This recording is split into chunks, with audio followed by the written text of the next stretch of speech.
다석 사상으로 다시 읽는 요한복음. 잃어버린 예수 36번째 시간입니다. 오늘은 마리아는 참 좋은 몫을 택하였다.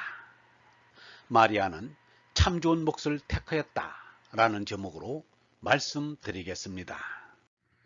유영모는 우리가 몸으로는 짐승이지만 짐승 노릇을 그만두는 게 삶에서 나아갈 길이라고 말하였습니다.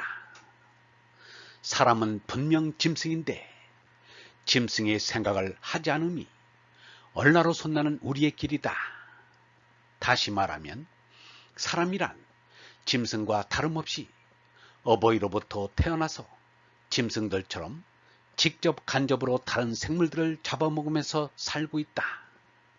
그런데 위로부터 얼나를 받고서 짐승이기를 거부하며 마음속에 수욕의 문명을 몰아내어 하느님의 아들이 된다. 하느님 아들인 얼라는 위로 솟나 하느님께 돌아가 하느님과 하나 되리는 게 참 삶의 길이다. 우리는 짐승 같은 놈이라는 말을 가장 큰 모욕으로 생각합니다.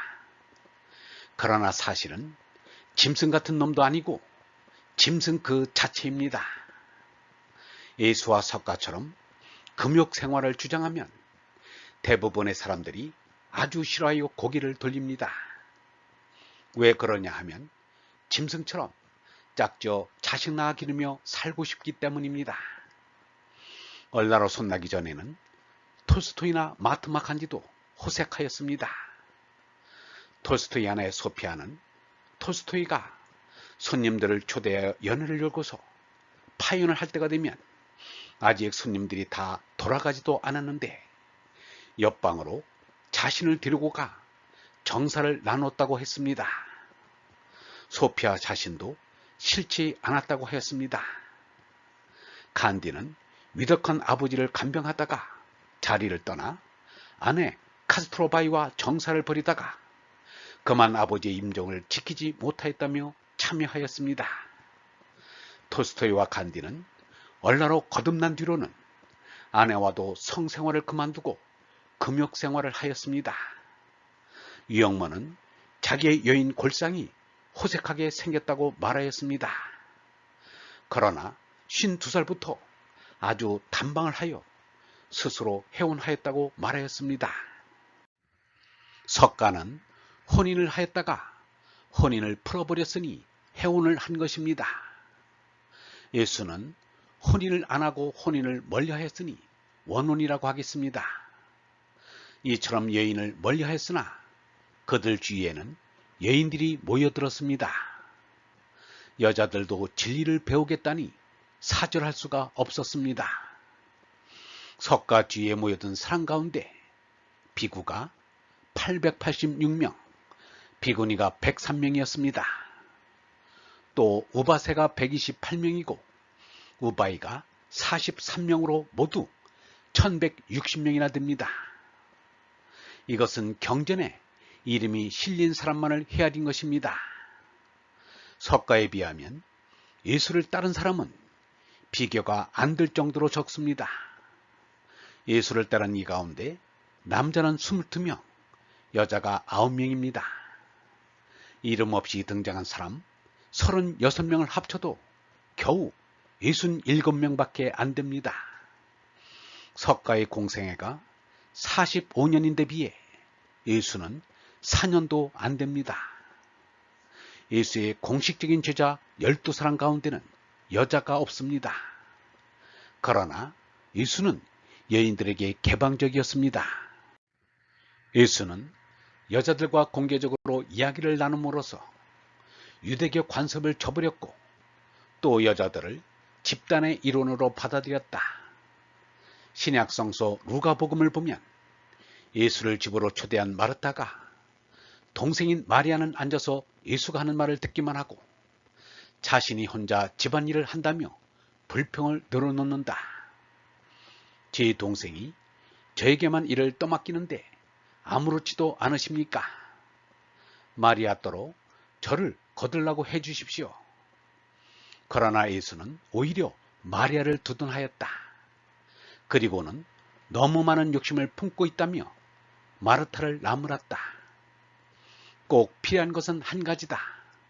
마리아는 좋은 것을 택하였다. 그것을 빼앗지 말라 라고 대답한다. 예수가 죽고 10년에서 20년이 흐른 뒤 지역 그리스도교 집단에서 여자들이 지도층에 들어가게 되었다. 여자들이 예언자, 교사, 전도사의 역할을 수행하였다. 웨인 믹스 교수에 따르면 기독교 입교식을 진행할 때 절차에 따라 그리스도 안에서는 남자도 여자도 없다는 구절을 읊었다고 한다. 예수는 여우도 굴이 있고 하늘의 새도 보금자리가 있지만 사람의 아들은 머리 둘 곳조차 없다라고 하였습니다. 예수야말로 머물 곳이 없는 무지의 삶을 살았습니다. 고향에서는 가파르나움에 있는 집에 머무른 것 같습니다. 예루살렘에 와서는 예루살렘 성전에서 3km 정도 떨어져 있는 베다니아 동네에 머문 것 같습니다. 그곳에 사는 마르타와 마리아 자매의 집에서 묵은 것입니다. 예루살렘 성전에서 유대교인들의 따가운 눈총을 받으면서 말씀 들을 길을 가지지 못한 무사람들을 향하여 말씀을 베풀기에 얼마나 지쳤겠는가. 그때 필요를 회복할 수 있는 쉼터를 마련해 준 마르타와 마리아 자매에게 감사하고픈 생각이 절로 납니다. 예수도 그 당시에는 오늘날과 같이 온 인류로부터 성인 대접을 받는 그런 인물이 아니었습니다.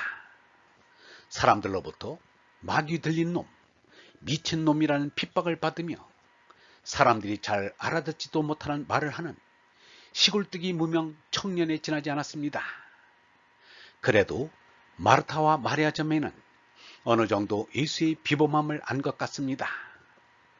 주는 그리스도시요 세상에 오신 하나님의 아들이신 줄 믿나이다. 이 말이 뒷날 교회에 의해 날조된 말인지는 알 수 없지만 어떻든 두 자매는 예수를 존경하고 사랑하였음이 분명합니다. 그리고 두 자매는 정숙한 여인들이었음이 틀림없다고 생각합니다. 간음하지 말라고 하신 말씀을 너희는 들었다. 그러나 나는 너희에게 이렇게 말한다. 누구든지 여자를 보고 음란한 생각을 품는 사람은 벌써 마음으로 그 여자를 범했다. 이 말씀이 예수의 입에서 나왔다는 것을 유념하면서 예수와 이 자매를 두고 멋대로 상상의 날개를 펼치지 말아야 할 것입니다. 예수가 예루살렘에 왔을 때 마르타와 마리아가 그의 시종을 들었던 것 같습니다. 예수가 갈릴레에 있을 때 시중든 여인들은 따로 있었습니다. 예수가 십자가에 못 박혀 죽을 때 남자들은 매번 꽁새끼들처럼 다 숨어버리고 갈릴레에서 온 여자들만 있었습니다. 여자들도 먼 데서 이 광경을 지켜보고 있었는데 그들 가운데에는 막달라 여자 마리아, 작은 야고보와 요셉의 어머니 마리아, 그리고 살로메가 있었다. 그들은 예수께서 갈릴레에 계실 때 따라다니며 예수를 시중들던 여자들이다. 그 밖에도 예수를 따라 예루살렘에 온 여자들이 거기에 많이 있었다. 이 가운데서도 예수와 막달라 마리아의 관계는 오늘날까지 온갖 상상이 뒤따르고 있습니다. 빌립보 복음서에는 남자 제자들과 막달라 마리아 사이의 경쟁 관계가 묘사되어 있으며 여기에서 막달라 마리아는 예수의 가장 친밀한 동료이자 신성한 지혜의 상징으로 등장한다. 구세주의 동료는 막달라 마리아이다. 그리스도께서는 그녀를 나머지 제자들보다 더 사랑하셨으며 그녀의 입에 자주 입맞추시곤 했다. 나머지 제자들은 이에 마음이 상하였다. 그들은 예수께 여쭈었다. 왜 우리들보다 저 여자를 더 사랑하십니까? 구세주께서는 왜 내가 저 여자를 사랑하는 만큼 너희를 사랑하지 않겠느냐? 라고 대답하셨다. 구세주와의 대화에서 막달라 마리아는 특별한 가르침을 전수받도록 선택된 세 제자 가운데 하나일 뿐 아니라 다른 두 제자 곧 토마와 마테오보다 더 뛰어나다고 칭송받고 있다. 그녀는 삼라만상을 아는 여자로서 말했다. 여타 비전되는 문서들은 막달라 마리아를 내세워 여성의 활동이 베드로를 자신의 대변인으로 간주하는 정통파 공동체 지도자들을 위협했음을 시사하고 있다. 마리아 복음서를 보면 예수가 십자가에 못 박혀 죽은 뒤 몹시 상심하고 두려워하던 제자들이 마리아에게로 가 주께서 그녀에게 은밀히 전수하신 내용을 알려주어 용기를 북돋워 달라고 요청하는 장면이 나온다. 그녀가 이를 수락하여 가르침을 전하기 시작했을 때 베드로가 화가 나서 다음과 같이 묻는다. 예수께서 우리보다 그녀에게로 향하여 모두가 그녀의 이야기에 귀 기울여야 하는가? 예수께서 우리보다 그녀를 더 아끼셨는가? 베드로의 화내는 모습에 불쾌해진 마리아가 대답한다. 나의 형제 베드로여, 어찌 생각하시오? 내가 이것을 마음속으로 스스로 꾸며냈거나 아니면 구세주에 대해 거짓을 고하고 있다고 생각하시오? 레위가 이때 중재를 위해 끼어든다. 베드로 그대는 늘 성급하였다. 내가 보기에 그대는 이 여인과 적이라도 된 듯 다투고 있다. 그러나 구주께서 그녀를 같이 있다 하신 터에 어찌 감히 그대가 그녀를 거부하는가? 확실히 주님께서는 이 여인을 알고 계셨다. 그래서 우리보다 그녀를 더 사랑하셨던 것이다. 그러자 다른 이들이 마리아의 가르침을 받아들이자며 동의했고 그녀의 말에 용기를 얻어 전도에 나섰다. 어떻든 마리아 복음서까지 있는 것을 보면 막달라 마리아는 예수가 세상을 떠난 뒤에 신앙 운동을 펼쳤으며 막달라 마리아 주변에 사람이 모여들어 어떤 정신적인 공동체가 이루어졌음에 틀림이 없습니다. 그 공동체에서 막달라 마리아로부터 나온 어록을 가지고 마리아 복음서를 만들었을 것입니다. 제자들이 정신적으로 덜 성숙하였을수록 자신이 스승으로부터 각별한 사랑과 가르침을 받았다고 과장할 수 있을 것입니다. 이것은 조심하고 경계해야 하는 일입니다.